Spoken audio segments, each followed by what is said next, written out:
Okay, hello everyone. Welcome to Flourish Fridays. It's Friday the 5th of February 2021 and I'm Miss Charmer. I'm Becky Tuxford, Head of Safeguarding at Northease Manor School. And I'm Conchita Landa-Font and I'm e-safety coordinator. So we're going to just briefly mention that it's been Children's Mental Health Week this week, and we've been chatting, haven't we, as a team, about the fact that it's Children's Mental Health Week all of the time at Northease, and really to most schools, I think, if not all, and I think especially during the last year.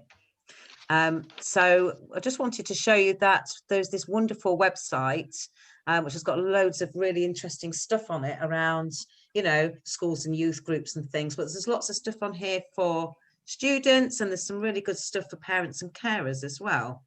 So if you have a look through, just one of the things we thought was brilliant, with the theme of the week being about expressing yourself, but there's some really useful, if I scroll down here, there's some really good stuff. I'm not going to play these for you, you can look yourselves, but there's some really brilliant sessions about expressing yourself through art, through dance. Have you been expressing yourselves this week, ladies?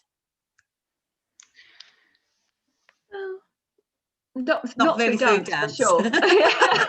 Well, one thing that I saw this week is I was in a meeting with lots of other safeguarding leads from other schools, and one of the DSLs turned up as a cow, and it was a topic of conversation because we were like, "Why are you a cow, dressed as a cow?" And he was having an express yourself day, and it was all about fancy dress and coming dressed as someone differently to express yourself and how you're feeling. So it was dressed to express. Thought that was brilliant. I think that's brilliant. And for those that aren't sure of the acronym, can you just explain what a DSL is? Yeah, a DSL is designated safeguarding lead. So I and the team look after anything that might be of concern or things you might need to learn about that keep you safe. So it's the equivalent of someone in your role turning up for a meeting dressed as a cow, basically. Yes. What you say. Okay, brilliant. I love that.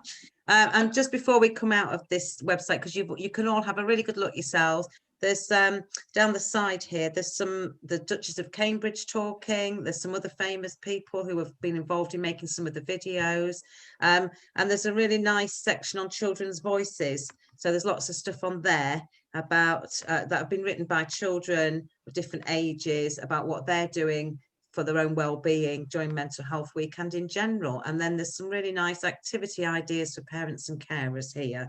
So lots of stuff there, following on from our Flourish Friday for Families last Friday, where we were trying to think through some ideas to get people through the next few weeks of lockdown. I think there's some more stuff on here, look, that you can delve into, get some more ideas from as well. So please have a look at that website. It's really useful.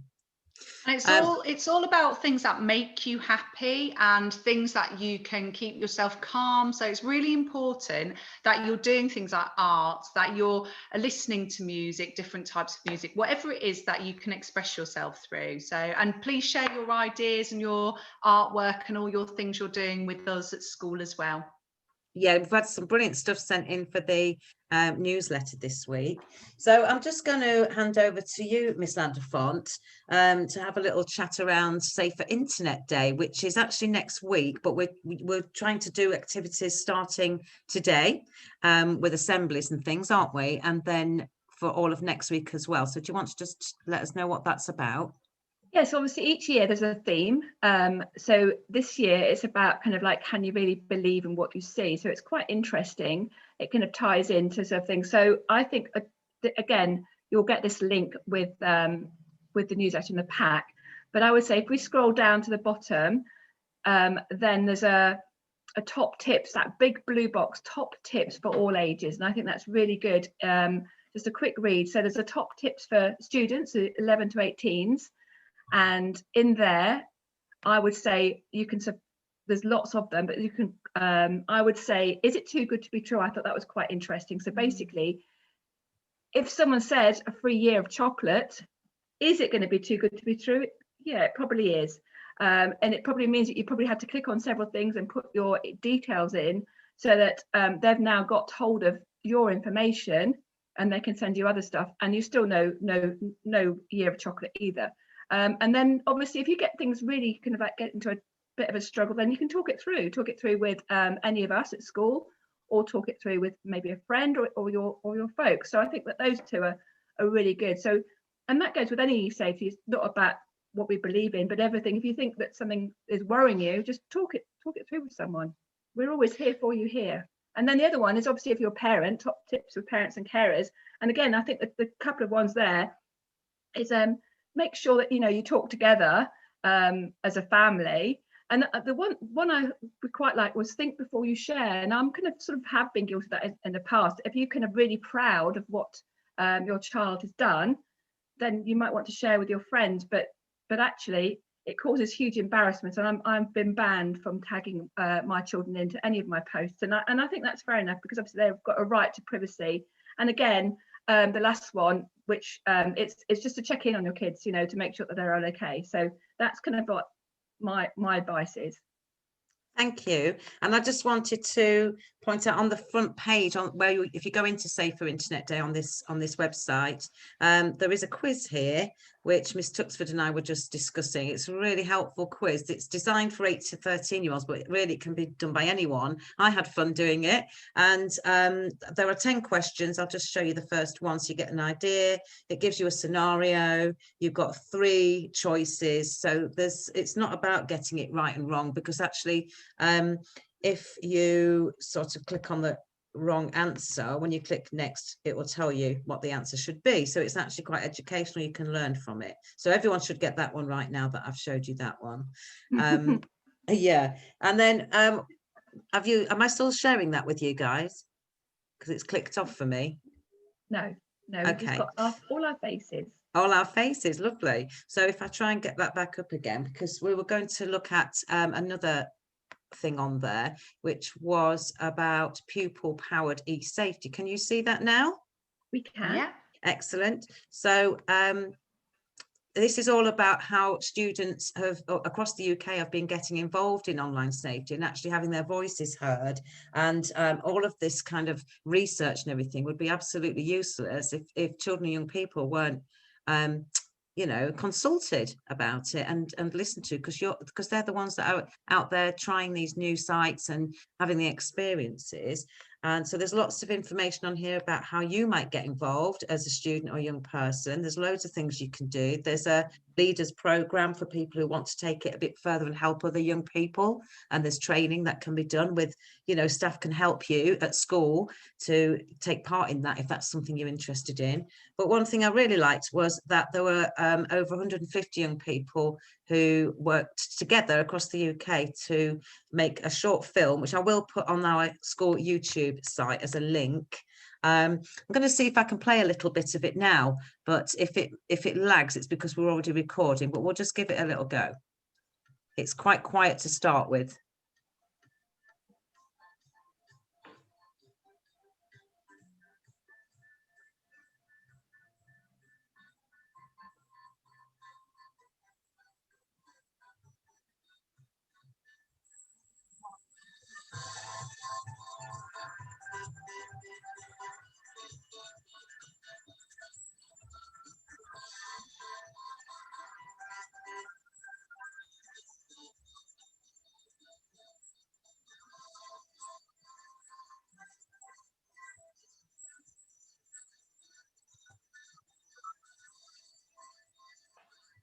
I think that maybe we might be able to get a better, so I think we can't hear the voices that much, but you can see that obviously lots of children have participated. So it's probably one for watching when you've got a bit more time. Yeah, I think so. And I think I just wanted to show that that's something that children get involved in, but also to listen. What Miss Tuxford and I were talking about in your absence earlier was that a lot of the stuff in this video particularly is talking about the kind of contact, as in the sort of people being a good friend on the internet, and how, what's a good friend, what's a bad friend on the internet. And we talked about how Northease students have had loads of input from you, Miss Landa-Font, and from other adults as well, and their parents and carers, and are pretty good at that, aren't they, Miss Tuxford?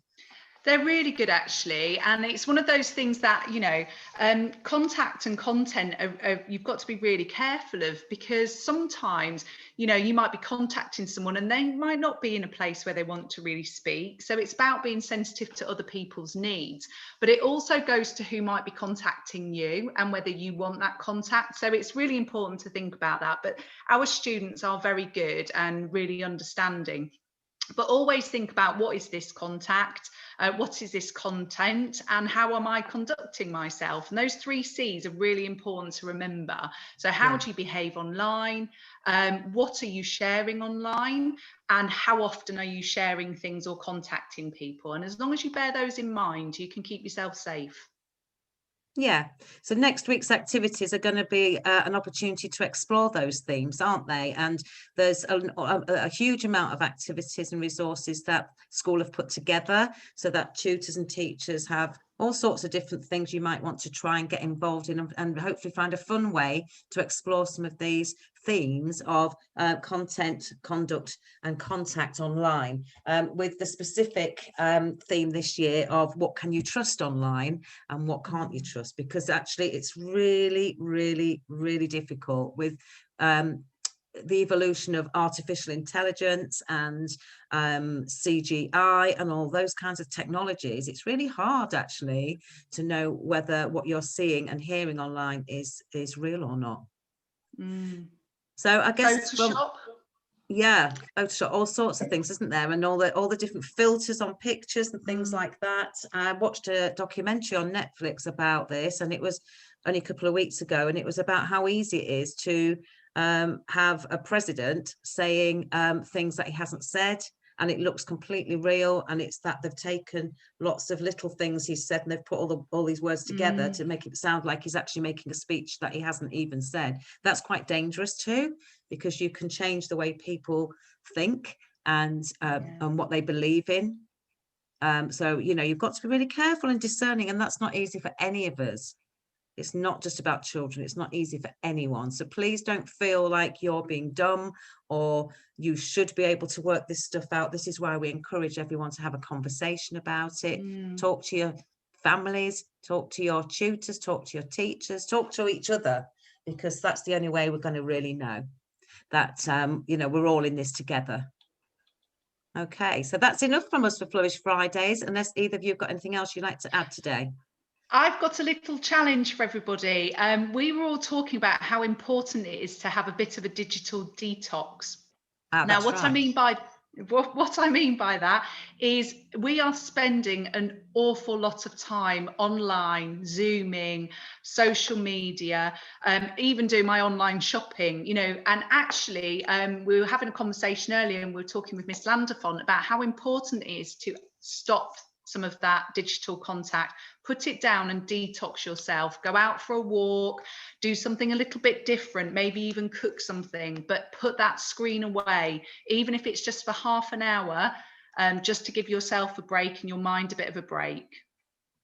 Yeah, good one. And also I think it's important that we all do it, not just students, because us adults are just, you know, we're all working online as well, and we think it's fine for us to be on our phones and on Facebook and on Twitter or whatever, and we're shopping online, like you say, we're doing everything online.